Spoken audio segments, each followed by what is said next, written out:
Kia ora. I'm Penelope Ridings, New Zealand's candidate for the International Law Commission. I am a New Zealand international lawyer. I have spent many years in the Pacific and have been actively engaged in Pacific fisheries for 40 years. I'm very concerned about the potential impact of sea level rise in the Pacific region. In this video, I want to identify some elements which are key to effective cooperation and coordination in responding to sea level rise. I draw on my Pacific experience to do so. An important lesson from the Pacific is the need to develop appropriate political and policy frameworks for addressing sea level rise. The Pacific region is fortunate to have a political structure which provides strong leadership in the region. The decisions of leaders really drive policy decisions. At the policy level, the Council for Regional Organisations in the Pacific, or CROP, is the vehicle for coordination between the various regional and sectoral agencies in the Pacific. It also engages with other organisations and stakeholders, both within and beyond the Pacific region. This governance structure means that it is easier to develop a coordinated Pacific-wide response to sea level rise, and a policy response which delivers on the decisions taken at the political level by leaders. But it is not only the coordination of policies that's important, but also the content of those policies. In the Pacific region, the Blue Pacific is at the centre.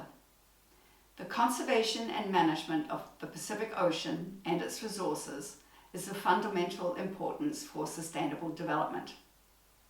The Blue Pacific provides the central underpinning of the political and policy responses to sea level rise.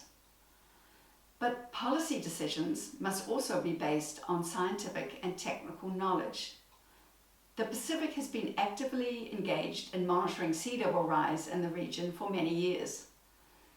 But it's also important to analyse the resulting data and to use it to assess the vulnerability to sea level rise. Informed decisions must be based on good science and knowledge. And science and knowledge must be used to drive practical responses to the impact of sea level rise, including adaptation and building resilience.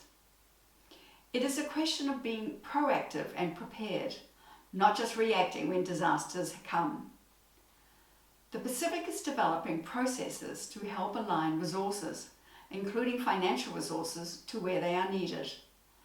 It is seeking to develop innovative financial mechanisms for adaptation and building resilience through the Pacific Resilience Facility.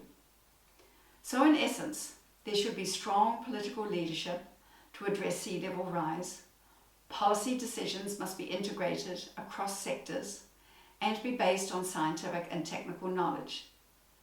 In turn, science and knowledge must be used to drive practical responses to the impact of sea level rise, including adaptation and building resilience. And financial resources are essential for adaptation and resilience building. I hope I have provided some insights into how we might draw on the Pacific experience to help to respond to sea level rise at the national, regional and international levels. Thank you very much.